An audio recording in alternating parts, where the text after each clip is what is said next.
In 1982, Michael Jackson released Thriller. Steven Spielberg made us fall in love with a little alien who wanted to phone home, and Kings Island debuted blueberry flavored soft serve ice cream.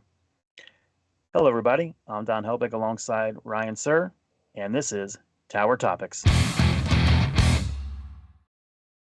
Tower Talks is a podcast by Kings Island fans for Kings Island fans because that's what we care about the most. And do not call it a Smurf cone. It's never been a Smurf cone to me.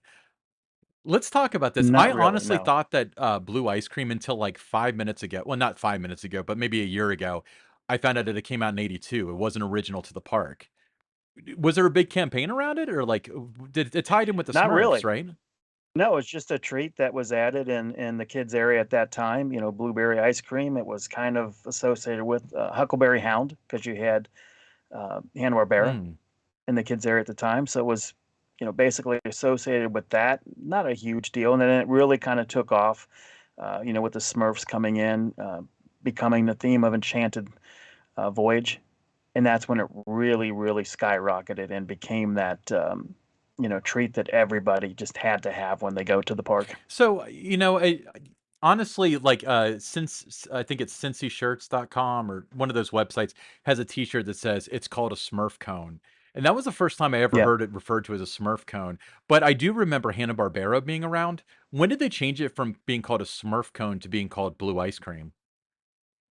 It just was always really known. At first, it was like blueberry ice cream, then it was blue ice cream. They never themselves really referred to it as a Smurf cone. It just got associated with that because right across, the street from it there on the Midway, there was the Enchanted Voyage, the Smurfs Enchanted Voyage, and then you get off the ride, the exit, and you're right there, and there's the ice cream stand. So that's why it kind of got associated with the Smurfs So the there. menu, to your recollection, never actually said Smurf cone. It was always blue or blueberry ice cream. Just blue ice cream. Yeah, blue or blueberry ice cream. But its impact, it's really gone beyond the borders of Kings Island. It's part of Cincinnati culture. You mentioned the Mm-hmm. T-shirts, it's called a Smurf cone. You see that now. Other places have tried, around the greater Cincinnati area to have that, thinking they're going to be able to capitalize on the success of blue ice cream, but never really worked for them. You even saw other parks try it. Just not as successful as it has been at Kings Island, where they sell literally hundreds of those cones and bowls every single day. Absolutely, yeah, and now you can get them with sprinkles and all sorts of crazy stuff. To be honest with you, I'm gonna be asking a lot of questions, but having a lot of answers because I am not an ice cream fan, as I've expressed on the Attractions Group podcast several times. But, yeah, it's, there are places even, for those of you local in the Mainville area, there's a place called Whoop-de-Doo that's a seasonal ice cream place that has their own blue ice cream. It's close but no cigar. But I think that there might be, like, a magic associated with it being from Kings Island that kind of affects the taste mentally, kinda like how La Rosa's tastes better at Kings Island than it does outside the park in a lot of people's opinions. It tastes the same, it's the same thing, but you're also in a particularly good mood typically when you're eating the La Rosa's in Kings Island, I'd hope at least, you know? Yeah, I think that has a lot to do with it. That's why a lot of different things, whether you're talking about ice cream, you're talking about pizza, you're talking about maybe some kind of burgers and things, sometimes being part of that magical, atmosphere and things, it makes it, taste a lot better than maybe it really is sometimes. And maybe it is the same thing when you go on one of those stores on a street corner that's trying to sell blue ice cream.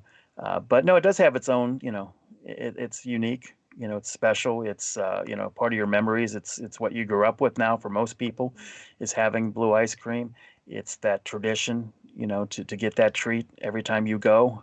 Just part of the fabric of Kings Island now. It's as memorable with that blue ice cream as a ride on the Beast, riding Diamondback, Kings Island Miami Valley Railroad, seeing the Eiffel Tower, the fountain.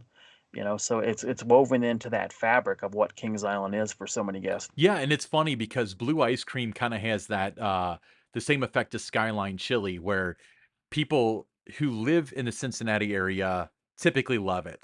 If you're outside of the Cincinnati area, you either love it more than the Cincinnati people or you detest it. I brought somebody to Kings Island for the first time a couple weeks ago, and, we talked them into getting blue ice cream, and they ate it. I guess this doesn't really fall perfectly into those categories, but they were like, "This tastes so odd. I don't know what I'm eating." Like, they ate the whole thing, they enjoyed it, but it was, like, super odd to have this blueberry flavor of ice cream to them. But, again, I mean, to people that listen to this podcast, it's probably just normal. It's kinda like spaghetti or chili over spaghetti, where to me, that's what chili is, but for people outside of this Yeah. market, it's weird, you know? Yeah, it's normal, but it's also, it's just part of what you expect to do on a visit to Kings Island. Now, for me, it was always a big deal Mhm. every year to have that first blue ice cream of the season, and it was a big deal to make sure I got that on the final day of the season. Now, of course, with Winterfest, the ice cream stand is, closed down in the winter, so you always wanted to make sure, at the end of the fall season. But that was a staple, for me. So it was always make sure I get it the first visit, make sure I get it the last visit. But I remember too, that the park didn't really know how popular this treat was, and they removed it after the Smurfs Enchanted Voyage was Mm. removed and replaced with Phantom Theater. So that went off the board. So there was outrage. Guests were upset. Going to guest services, I was among them. I didn't go to complain about her, like, but I was disappointed that it was no longer an option. When you were going through that section of the park that you could get a blue ice cream cone. So after a number of complaints and that, it wasn't long before blue ice cream returned to the menu at the ice cream stand.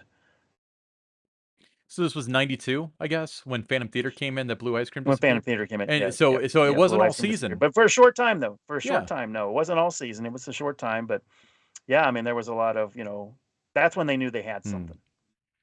That's when the park knew that this was an important treat for the guest. It was a staple now at the park. We have to bring it back, Yeah, and it's been there ever yeah, and since. speaking of which, we did an episode earlier about Adventure Awaits, the nightly fireworks show. They actually create the blue ice cream with the drones, which is one of my favorite graphics with the drones. It's so detailed and stuff for only being 200 drones, but it's really, really cool. And you talk about a food item, a snack that's so tied into Kings Island that whoever produced the show decided that it was going to be part of the show with the drones, which is very valuable real estate in the show. That's a really cool thought. That's how Yeah, it's integrated it is. history, it's tradition. You have to. Yeah, absolutely. So do you prefer blue ice cream out of a cone or out of a bowl or what? For me, it's the cone. I think that's the way I've always, preferred it.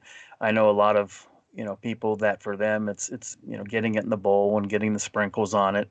They prefer it that way. And there's different, the different kind of cones that you can get, but I like the old traditional cone. Yeah, so for me, like I did disclose that I don't particularly like ice cream, but the once a year, once every other year that I decide like, man, a blue ice cream sounds good, which does happen to even to the best of us, I spring for the waffle cone. Do the waffle cone with blue ice cream. You eat the blue ice cream, so you get down, and then you finally get it inside the actual cup of the waffle cone, and then that like softens it, and then you get like blue ice cream flavored whatever that is that they make waffle cone out of, cone, waffle, whatever. That's my favorite way to do it. I'm not a big sprinkles guy. I know that nowadays over at the funnel cake stand, International Street, when you enter the park, all the way at the end of I Street on the left and facing the Eiffel Tower, I believe you can get blue ice cream on the funnel cakes. And Funnel yeah, cakes. so that's probably. I mean, I'm not a big funnel cake person either, to be honest with you. I'm a real downer, aren't I? We're gonna talk about treats that I like eventually. Yeah. But for me in the 80s when I was there riding the racer all the time, um, right next to the Monster was a stand that sold ice cream. They didn't have the blue ice cream there, but I would always in the middle part of the day, I would take a break and I would go get what was called a zebra cone. So it was chocolate and vanilla ice A cream. swirl? So I would get one of those middle of the day. Yeah, Mhm. swirl. I would get that, but they called it the zebra cone. And then at the end of the night, after my final rides on the racer, I often would go watch the bandstand show on International Street. And that's when I would go get my blue ice cream, my nightcap, and I would sit down and watch the show and enjoy my blue It ice takes cream a before Don heading Helbig home. level of Kings Island enthusiast to refer to blue ice cream as a nightcap, by the way. So Well, it was. I mean, it was my last thing. Yeah, I mean, it was the last thing that I would do, and but it was part of the routine. I was gonna get done with my final ride. I was gonna walk over to the kids area, and I was gonna get my blue ice cream. I was gonna walk back around the corner and sit down and watch the show. And then the fireworks, would come after the show. So I would move to the front of International Street for those. Perfect. All right. So, any final thoughts about blue ice cream? Just that it's one of those things, when you think of Kings Island, it's you got the tower, you got the beast, and you got blue ice cream. Those are the first three things that come to mind for literally So, millions of you're people. admitting that blue ice cream is ranked above the racer when it comes to King's Island. In terms of what comes to mind immediately for people. So if I'm like at an airport and somebody sees I have a Kings Island shirt on or something like that, or I'm from Cincinnati, Kings Island comes up, it is one of the three things. They mention the Beast, they mention the Eiffel Tower, and they mention, oh yeah, that's the place that has the blue ice cream. Hmm. Interesting. Blue ice cream or Graders? Which one's better in your opinion? I like the blue ice Do you? cream. And the reason being is because I can get that at Kings Island. I can get graders in a lot of different places. You can get Graders of That Graders, but there's no true blue ice that cream out there. yeah, that plays a role in why I would choose the blue ice cream while I'm at Kings Island Awesome. over Well, we'll graders. we'll Only make a case for because Graders in a I have future to be there to episode. get it. Yeah, exactly. Oh yeah, I mean, there's a lot of reasons to love graders. Oh, absolutely. But we'll make a case for Graders in a future episode. But I'm Ryan Sir, along with Don Helbig, and this is Tower Topics.